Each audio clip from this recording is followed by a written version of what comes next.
Hi friends, అందరు బాగున్నారా friends? నేను మీ ప్రశాంతిని. ఈరోజు మా ఇంట్లో వచ్చేసి రెసిపీ వీడియో పాలకూర తాలింపు ఎలా చేయాలో చూపిస్తారండి ఫ్రెండ్స్. వాటికి కావాల్సిన పదార్థాలు: సన్నగా తరిగి పెట్టుకున్న పాలకూర ఆకు మంచిగా కడిగి మనం వాష్ చేసుకొని సన్నగా కోసి పెట్టుకోవాలి. తాలింపుకు చాలా బాగుంటుంది.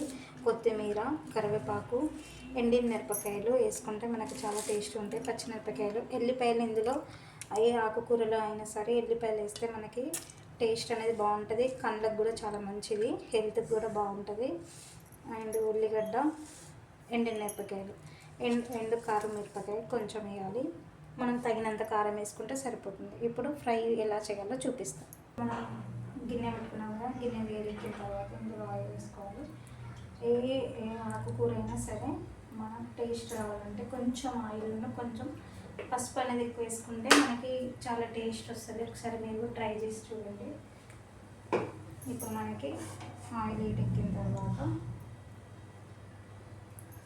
జీలకర్ర ఆవాలు వేసుకోవాలి.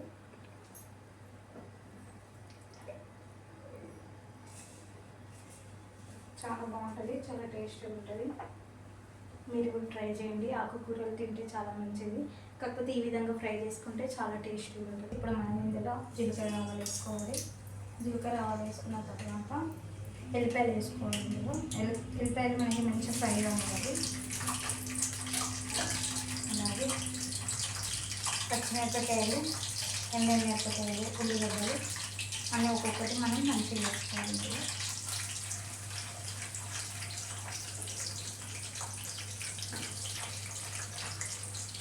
ఇది మంచి గోల్డ్ కలర్ వచ్చేంత వరకు వేసిన తర్వాత అప్పుడు మనం ఆకు అనేది వేసుకోవాలి. పాలకూర అనేది, కరివేపాకు, కల్లిమాకు, కొత్తిమీర. ఇప్పుడు ఇది మనం మంచిగా కలుపుదాం.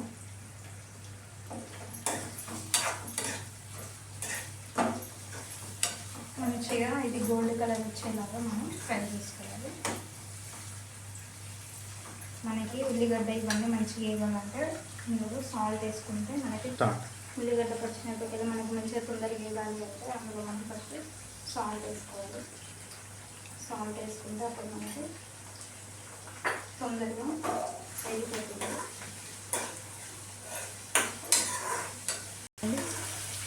ఈ విధంగా కొంచెం మనకి మంచిగా మగ్గనివ్వాలి. అలాగే అల్లం వేసుకోవాలి. ఆయిల్, ఆకుకూరలు కూడా అండే విధానం మంచిగా వండుకుంటే మాత్రం పిల్లలైనా ఇష్టం మనం ఏదైనా సరే ఆకుకూర అయినా ఏదైనా మంచి ప్రాసెస్గా మంచిగా మనం వండితే ఏదైనా బాగుంటుంది, చాలా టేస్ట్గా ఉంటుంది. అందులో మనం ఏ ఆకుకూర అయినా కూడా తాలింపు ఈ విధంగా చేసుకుంటే చాలా టేస్ట్గా ఉంటుంది. ట్రై చేయండి. ఇప్పుడు కొంచెం మగ్గనివ్వాలి.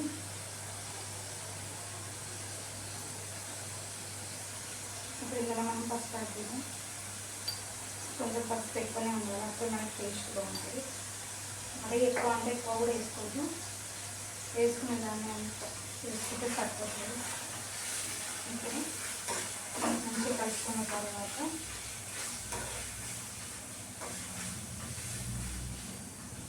మనం కడిగి పెట్టుకున్న పాలకూర ఆకు ఇందులో వేసుకోవాలి. ఇప్పుడు కొంచెం మగ్గనిద్దాం.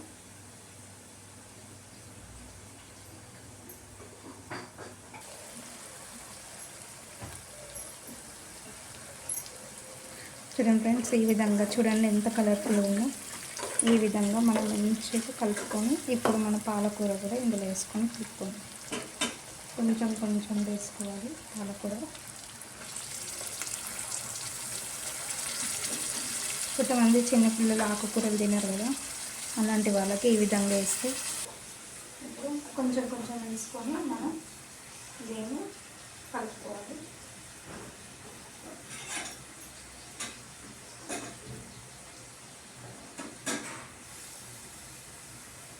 పాలకూర ఆకుకూర తింటే చాలా మంచిది. ఏ ఆకుకూర అయినా సరే ఈ విధంగా చేసుకోండి, చాలా బాగుంటుంది. మనం మొత్తం మంచిగా కింద నుంచి మంచి కలుపుకోవాలి.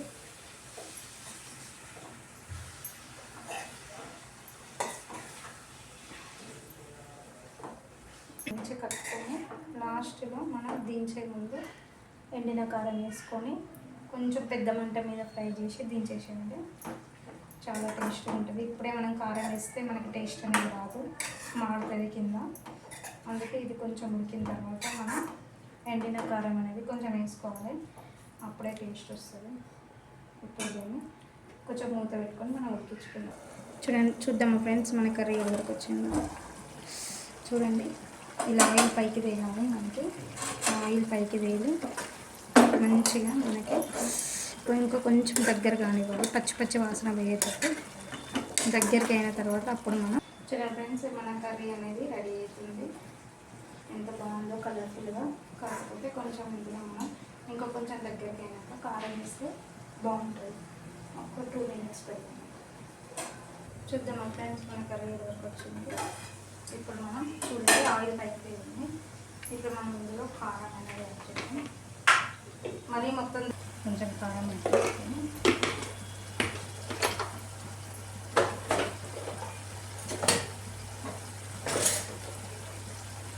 యాడ్ చేసుకొని మంచిగా కలుపుకోవాలి.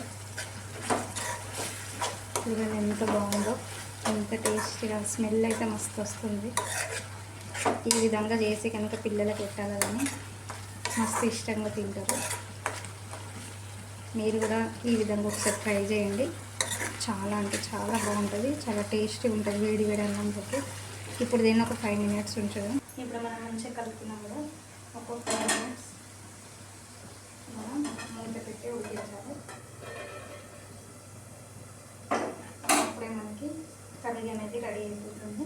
మీరు కూడా ఒకసారి ట్రై చేయండి, చాలా బాగుంటుంది, చాలా టేస్టీ కూడా ఉంటుంది.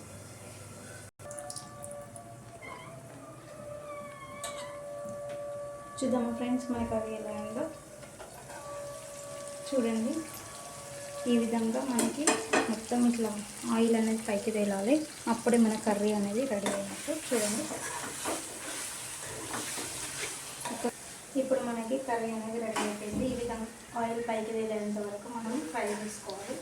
మన కర్రీ కూడా కంప్లీట్ అయిపోయింది. అండ్ అలాగే ఒక 2 minutes స్టవ్ ఆన్ చేసేద్దాం. అండ్ నా వీడియో చూసి స్కిప్ చేయకుండా కొంచెం నా వీడియోలో చూసి లైక్ చేయండి, సబ్స్క్రైబ్ కూడా చేయండి. ఎవరు నా వీడియోస్ చూసి సబ్స్క్రైబ్ చేస్తలేరు, కొంచెం మీరందరూ నాకు సబ్స్క్రైబ్ చేస్తారు అని నమ్మకంతోనే నేను వీడియో స్టార్ట్ చేసిన. వీడియోస్ అన్నీ నేను పెడుతున్నా. కొంచెం అందరూ నా వీడియోలు చూసి సబ్స్క్రైబ్ చేయండి, లైక్ చేయండి, షేర్ చేయండి ప్లీజ్ అండి. ఇప్పుడు మనం స్టవ్ ఆఫ్ చేసేద్దాం. మన కర్రీ అనేది రెడీ అయిపోయింది. చూడండి ఫ్రెండ్స్, మన కర్రీ కంప్లీట్ అయింది. ఎంత టేస్టీ, ఎంత బాగా కనబడుతుందో. మీరు కూడా ట్రై చేసి టేస్టీ చేసి ఎలా ఉందో నాకు కూడా చెప్పండి ఫ్రెండ్స్. కంప్లీట్ అయిపోయింది ఫ్రెండ్స్. మీరు కూడా ఈ విధంగా ఒకసారి ట్రై చేయండి. మీరు కూడా ట్రై చేసి ఎలా ఉందో తిని నాకు కూడా కామెంట్లో చెప్పండి ఫ్రెండ్స్. నా వీడియోలు చూసి లైక్ చేయండి, సబ్స్క్రైబ్ చేయండి friends. Thank you so much.